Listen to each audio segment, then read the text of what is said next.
Happy Thursday, everybody. How are you doing? Um, I'm doing great, y'all. The sun is shining outside. It is a beautiful day today, and I could not be happier about it because the weather has been so cold, so dreary the last, God, 5 months. I don't know. And then, a typical Georgia fashion, we had some warm days earlier this month, and then our second winter, as we always say, came back around. And so I was really struggling with my second winter because, well, I'm not a winter lover, y'all. I really like the summertime, the springtime, and that's just my happy place. So I am super stoked to see that the sun is shining and the warm weather is finally here. And I pray, dear God, let it stay. I was looking at temperatures for the weekend. It says we're going to be in like the 70s. So I'll take it. I will take it. So, welcome everybody. Thank you for joining. As always, I'd love to hear where you are joining from. So, shoot us a message in the chat and let me know where you guys are joining from. It's always so fun to just see where people are joining from and what everybody has to say. So it's really interesting this week. Obviously, last week we had the Silicon Valley Bank situation where that kind of tanked a little bit there, and the Fed swooped in and saved everybody. And everybody has their personal opinions about that. I'll definitely keep mine to myself so that I don't get political on you here, but. Um, we as the taxpayers are gonna pay that one way or another. So if you're looking forward, what has that done in terms of interest rates? Well, it actually brought them down. So we've seen them go back up this week by about 0.25% I shouldn't say 0.25%, 0.25 of a point. But it's a very small amount. So while we were getting close to 7, now we've dropped a little bit back down. And that's exciting news. However, the hard part right now is the fact that, I've been having this conversation with people that we are back into multiple offers, and that's across the board. I talked with you guys about it last week. We're just seeing multiple offers in the $300,000 range, $500,000, $900,000. We are back to multiple offers. Now, where this is different, the last couple of years, it was like a rat race. When a listing hit the market, you had to get out there literally the same day, waive all of your contingencies, go multiple offers against, 10 to 20 offers. It was really aggressive. We are back in multiple offers right now. Every offer that I have written in the last 3 weeks has gone into multiple offers. I told you guys that last week. I had one at 300. We went in at 315. Um, Multiple offers, 4 offers. One of them had 11 offers. We went in on a $970,000 house. We went in at $1 million, lost it. They went over $1 million. So it's not choosing the price point. It's across the board. Now, what I will say is there are still homes that are sitting. Those are the homes that probably need a little bit more work. They're not move-in ready. Um, they are going to probably need some special financing sometimes because they might be a fixer-upper. And to do an FHA loan, you have to have certain things like windows, flooring, carpet, a stove. There's certain criteria that you have to have. So in the lower price points, a lot of people are going FHA because sometimes you can get a better rate doing that. Not always.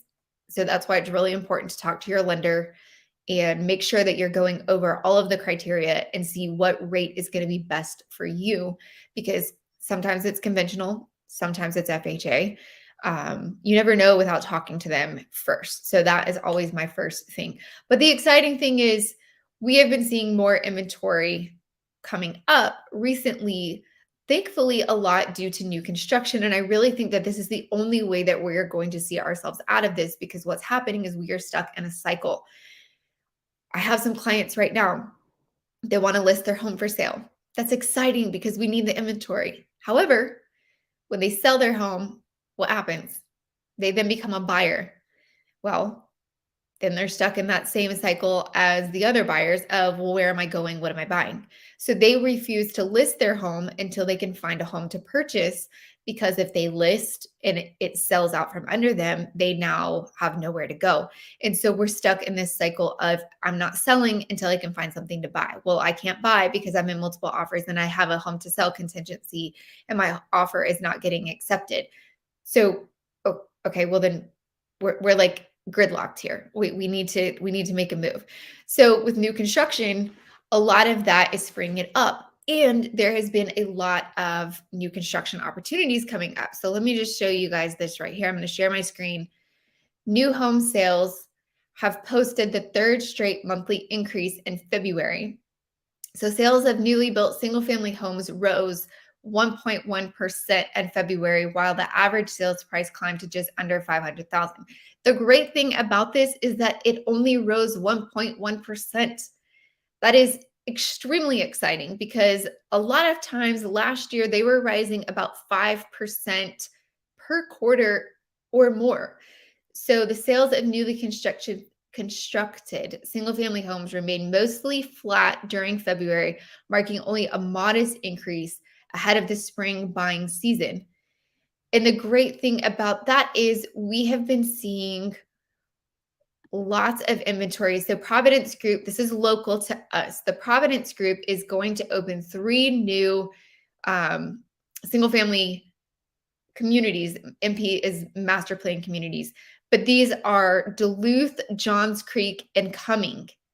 So this is awesome, because this is going to provide, look at this, y'all. It's exciting news, because this is going to provide a ton of new opportunities for buyers to be able to get into the market.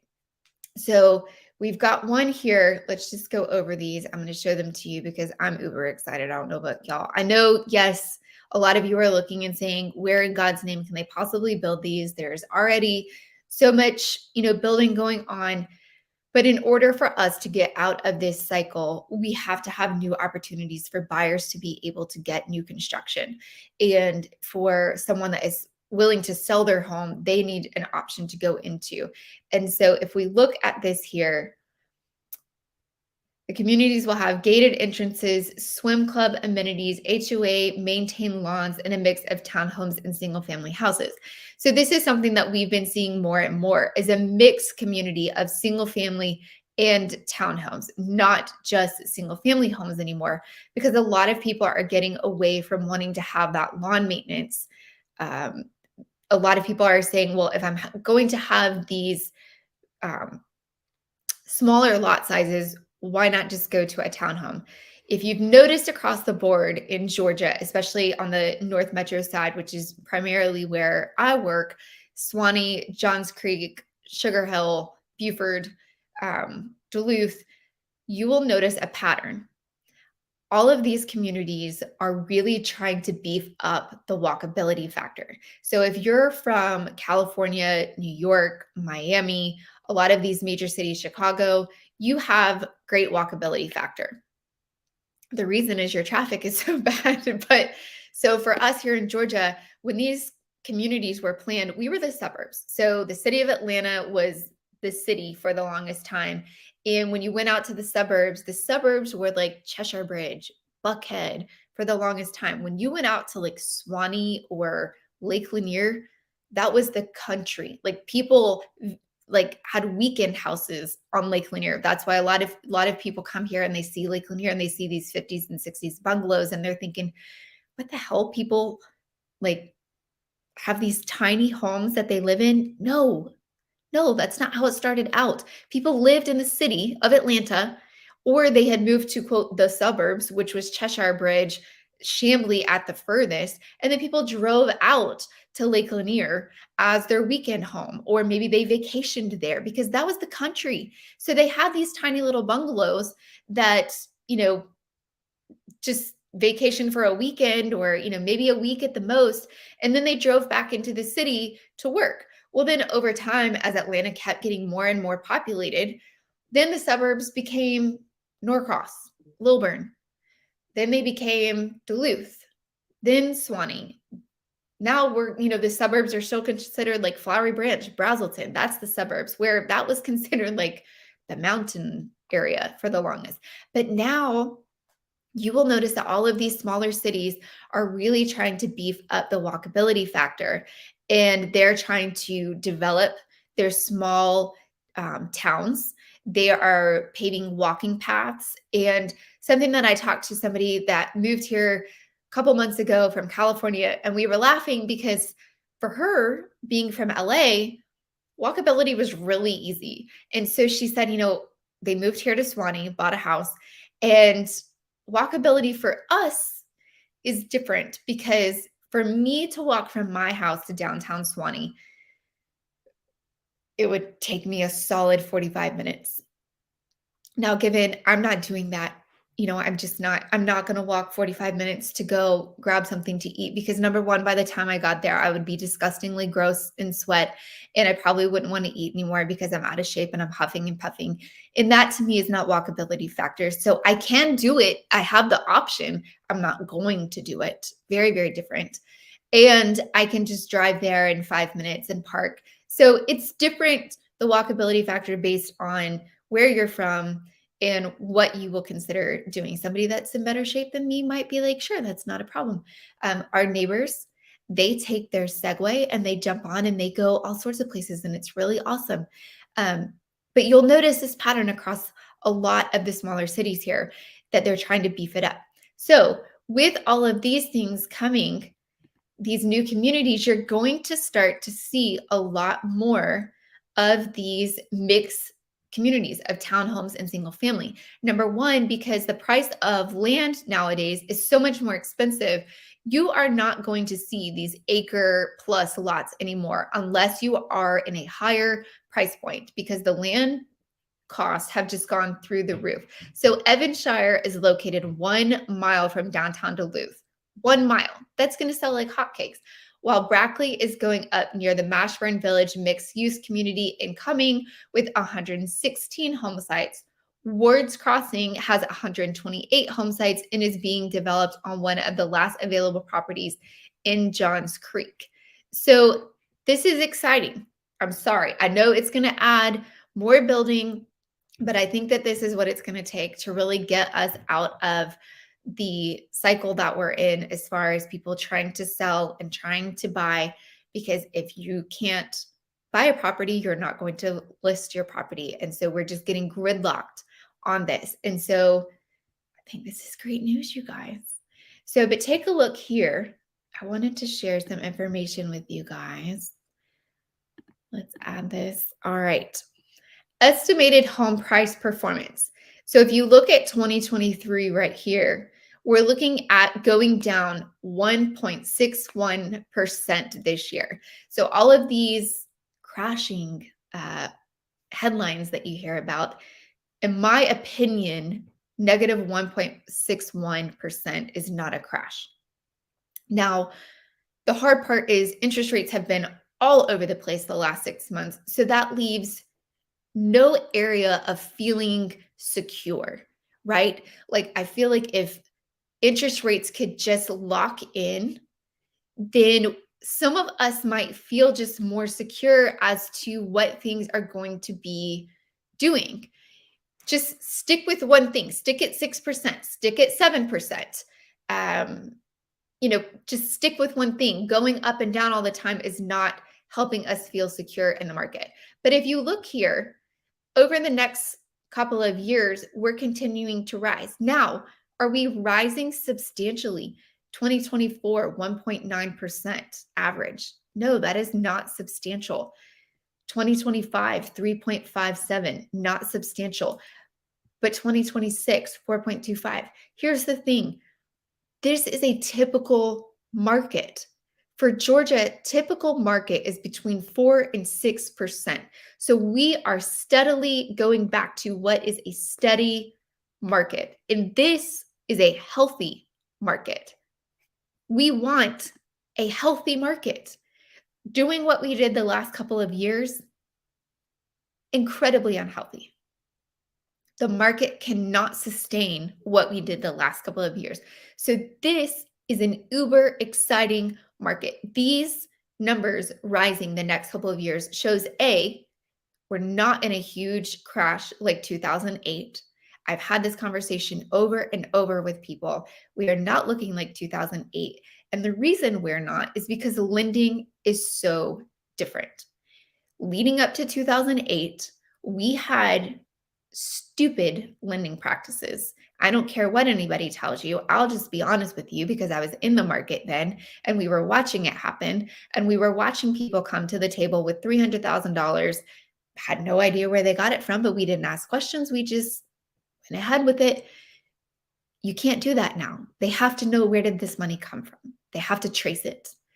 We had people that were getting into the ARMs, adjustable rate mortgages, and you were getting in at, 5%, but it could adjust.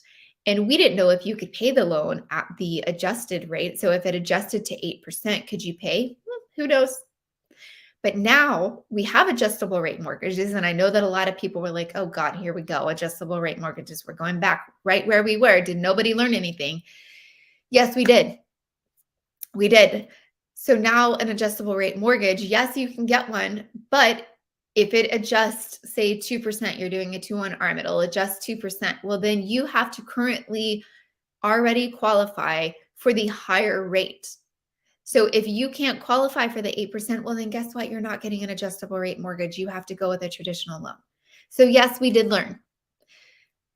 I'm not saying that some people won't default on them. It happens always. It happens across the board. But even in 2020, when we were seeing the headlines of foreclosures everywhere, no, less than 16%, I'm sorry, less than 1/16 of people actually needed to take that foreclosure. So it was a very minor thing. A lot of people took the forbearance just out of fear, but very few people actually needed it. They just took it because, hell, we were being told to stay in our homes and God only knows what's going to happen. Thankfully, we got out of it relatively quickly. The market shifted back. And a lot of people were able to go back to work after a couple of months and did not have to take that forbearance. So these are healthy numbers here. So if we go back to looking at this, let's just take a peek. Buying a home helps you escape the cycle of rising rent, because that is something that is a major issue right now, is rent continues to increase. So let's say that you buy a home this year. Over the next couple of years, you're going to gain equity. It's showing it right here. You're going to gain equity. Are you going to gain a ton of equity like people did the last couple of years? No, not at all. But are you going to continue to gain equity compared to paying somebody else's mortgage that they are continuing to gain equity? Why would you continue to pay someone else's mortgage? Home ownership is a hedge against inflation. That's one of the things that we've been talking about. The average net worth, this is one that kills me, especially for the younger generation, because I have watched my grandparents, right now, my grandmother sold her home, and with the money she made over the years of living there, she is able to have money in the bank. She has now gone to an assisted living facility, and she is not concerned about money paying for that because she was able to sell her home. And with all of the equity she had, she's able to take care of herself at 85 years old. Y'all, this is called generational wealth. If you are a young person, this is incredibly important for you, because a lot of people don't have a ton of money at a young age. Over time, your home allows you to sell, take the equity and put it into the next home, then sell that home, put it into the next home, then sell that home. Maybe now you don't need a next home. Maybe now you need an assisted living, or you want to go to a 55 plus community. This is how you do it. So read here, the average net worth of a homeowner is $255,000 compared to $6,300 for a renter. $255,000 compared to $6,300 for a renter. You guys, come on. This is how we break the cycle of generational wealth, by getting more people to own their homes compared to renting, because you are paying a mortgage. It's just not yours, it's somebody else's. And I know that y'all see that meme going everywhere, but God bless it, it's the truth. And you need to know it. So I wanted to share with you guys today. Oh, ATAC defense. I'm sorry, y'all. This is funny. I remember when Hamilton Mill felt like you were going to South Carolina, right? I lived in Duluth. And when I drove to Swanee, North Swanee, I felt like, Jesus, where have I gone? Like, I'm halfway to Helen, Georgia. Now I live in Swanee, and I'm like, it really wasn't that big of a deal. But back then, it totally felt like it. I wanted to share with you guys some slides, because this is something that, as I'm watching the market, it's interesting to watch what's actually happening day by day. Anthony, what's up, my guy? If rates get lower and multiple offers come in force, is this going to hurt home affordability even more? I don't know that it's going to hurt home affordability. What I think it's going to hurt more than anything is your first-time home buyers trying to get into the market. Because what we're seeing again is, with these multiple offers, if you don't have the ability to go over the asking price, then you're not getting it. I have a young couple right now that their max is 315. They cannot go over that. And we are continuously seeing people going over that. So what it's doing is they're having to drop the purchase price that they're looking at. So when we were looking at 3 to 315, now we're having to go even lower, because we're having to compensate going over. And if their max is 315, then we're no longer able to really look at homes at 315. We're having to look at 280, 285, 290 to be able to go over. The other thing that we're seeing is people are taking the contingencies of, say your inspection, your appraisal. They're still taking home to sell contingencies, but you're having to sweeten the pot elsewhere if you want to have that home to sell contingency in there. And so that might look like shorter contingency days on your inspection, or putting down more earnest money. So you're still able to get that contingency in, but you have to sweeten your deal, your offer somewhere else, to make the seller look at your offer stronger. Now, obviously, if you're a seller looking to sell and then looking to buy, and somebody makes an offer on your property, you might be more understanding of a home to sell contingency because you're in the same boat. But I think that a lot of getting this new construction out there is going, if we don't get new construction opportunities for buyers to be able to have another option, we're going to be stuck in this cycle of gridlock, where I have my home to sell, but I also need to buy, and I can't find anything to buy, so I'm not going to sell. Well, but I need your home to sell, to put up on inventory so other people can buy, so then you can have something to buy. We're in this moment of nobody's moving. Buyers are still out there, and this is what I wanted to share with you guys. Take a look at this. So I'm going to share some of these slides. So month supply for homes. Actually, you know what? I want to go to this one right here. Median sales price. The median sales price, obviously, over the last couple of years has just been climbing ridiculously. Then last year we kind of dropped. And then we've kind of done like this up and down motion, right? But right here, we're going back up. So realistically, if you look at everything we gained, we are not even close to going back to what we were just 2 years ago. This is 2021 right here. We're in 2023. We are still substantially higher than we were just 2 years ago. So this goes to show you that the median sales price, while yes, it has dropped from the very peak, we have not dropped even half of what we were just 2 years ago. So the median sales price is still up. And we've fluctuated. We've actually gone back up, then we've come down, then we've gone back up, then we've come down. Now we're going back up because we're going into that multiple offer situation. So if you look at what I showed you just a minute ago with that prediction of this year, we're supposed to lose less than 2%. Well, y'all, that's not a lot. So then this is where it gets tricky. If you look over here at new listings, well, Lord Jesus, it plummeted. Absolutely plummeted. So we've come back up a little bit, but now we're starting to plateau again.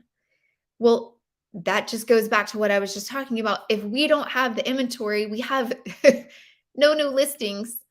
How are we supposed to get these buyers? Because buyers are still out there. That's why multiple offers are happening, because we have so many buyers out there, but not enough inventory to supply for all of the buyers. So now we're competing again. So then if you look over here to pending sales, well, pending sales has gone back up. So you have less listings, but you have more pending sales. Again, this is what is creating that gridlock.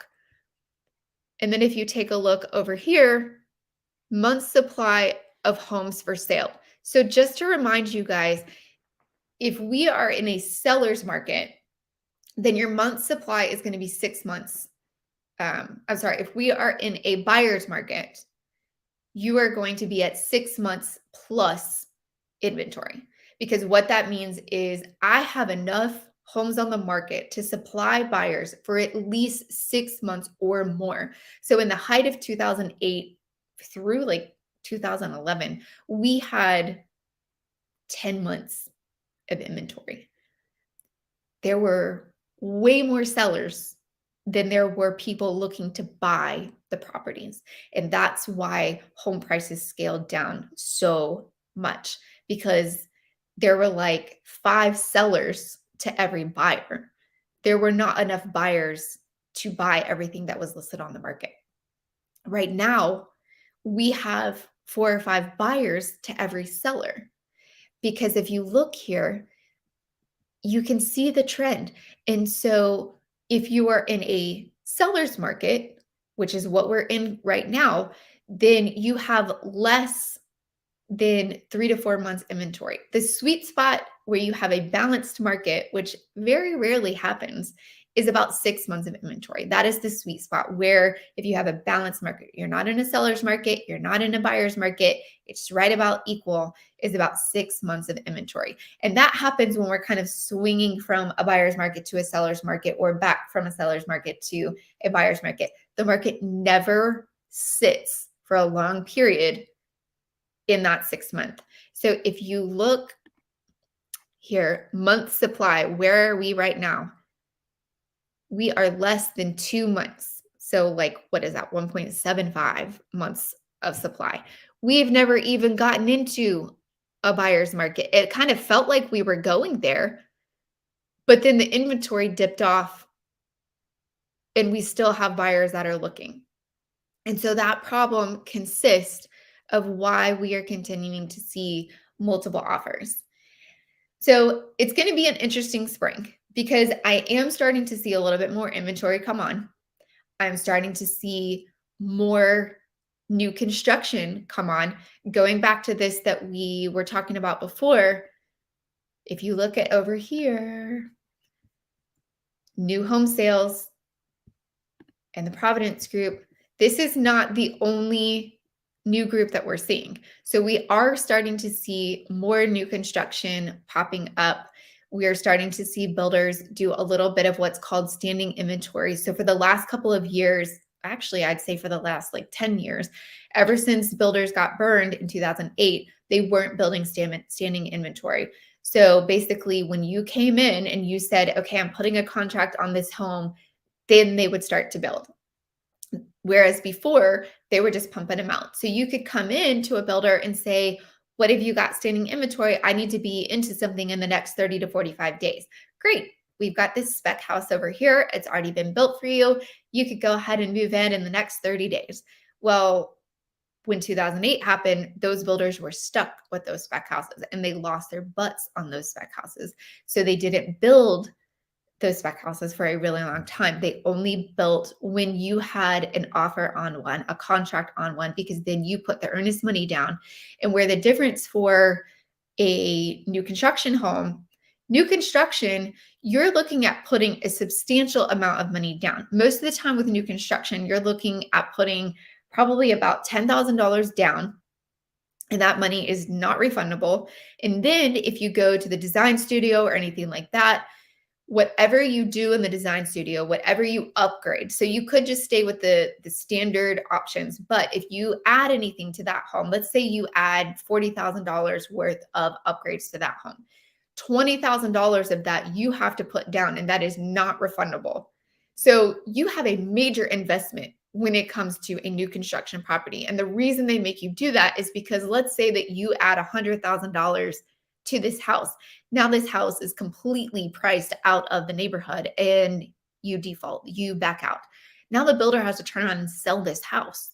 And you've added your special touches to this house. Well, what if it's something that somebody else doesn't like? They're not able to sell it as quickly. Well, the builder needs to recoup that money. So the down payment that you just put on that house helps them pay the monthly payment on that home until they're able to sell it. That's why builders hold the money like they do. But on resales, you're looking at putting down earnest money of usually 1%. So on a $500,000 house, you're putting down $5,000. Well, you've got contingencies built in. You've got your due diligence period where it's basically your get out of jail free card. If you want to choose to back out during that due diligence period, you can, and you get your full refund of earnest money. So the risk is more on the seller, not on you as the buyer, where the builder, they're going to protect their assets. Then you've got your finance contingency, and then you've got your appraisal contingency. So during that appraisal contingency, if for whatever reason the home doesn't appraise, you can then go back to the seller and say, hey, I'm going to need you to reduce that price or I'm going to back out. And then that's up to you if you really want, if the seller says, no, I'm not going to do anything, take it or leave it, you have the option to back out, get your earnest money back, where with the builder, a lot of times that doesn't happen. So Anthony, let's take a look here. What you got? Do you think if the rate gets to 6%, that may be an acceptable rate for sellers with lower rates put their homes on the market, considering they can get higher than list price? I do.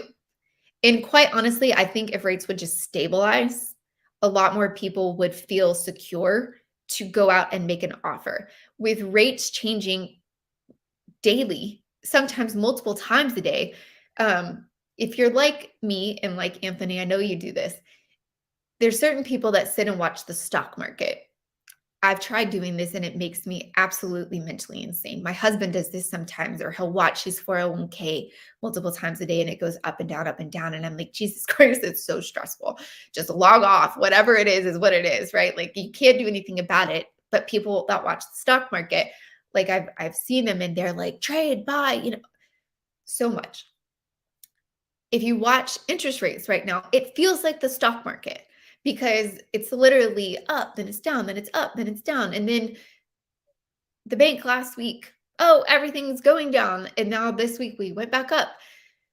If it would just stay still for a little bit, for just a week, I think that people could start to have a little bit of stability mindset that, okay, this is what I can predict. Because if you think about just a couple months ago, I guess it was last month, February, one day we dropped down to under 6 and everybody was like, heck yeah, they were talking about doing this towards the end of the year and now it's happening already, and so people were getting qualified based off of that, or even based off of 6%. Well, if you were getting qualified off of 5.9, 5.5, 6%, and then all of a sudden within days, it went back up to 6.5, almost 7. Your qualifications just went out the window. If you were qualified for 500, you are now at 450. Well, that's a drastic difference in the houses that you're looking at. If you were qualified for 800, now you're at 7. If you were qualified for 325, now you're at 290. And people don't realize that $25,000 when you're at a $300,000 price point is substantial. And so it's hard for people to really look at what can I afford when the interest rates keep changing. And that is what a lot of the problem, is. I'm 100% guilty watching bond market. Yes. So watching interest rates go up, go down, and then trying to figure out what can I buy from one day to the next is what is so stressful for people. So if interest rates would just hold steady, the Fed would quit reacting. If the Fed would be proactive, if they would have been proactive, I don't know, a year and a half ago, that would have been helpful. But they waited. Again, not going to get into politics. I'll let that one go. Let that one slide. Sorry, get off my soapbox. But if they would stop being reactive and be proactive, that would be so helpful to the market and just keep things steady. Let people get qualified. Let people see, okay, this is what I can stay at. This is what I can afford. There's some new home options coming up. The unfortunate thing is that a lot of those new construction opportunities are going to be 500 and up. So we still have a problem with affordable options for first-time homebuyers or people that are trying to just get into the market. So that's where I really feel like some of these people that have homes to sell, if they're able to now sell their home and buy new construction, that frees up some of the new home buyer, fresh home buyer able to sell, to get into the market. So that is what I'm hopeful that we're going to see. I'm interested to see what the spring market is going to bring. I know you all are too. So stay tuned for what the market, I'm hoping whatever the Fed brings out this next week is going to be positive news. So let's see. And we'll talk about it next Thursday at 6 o'clock. See you guys then.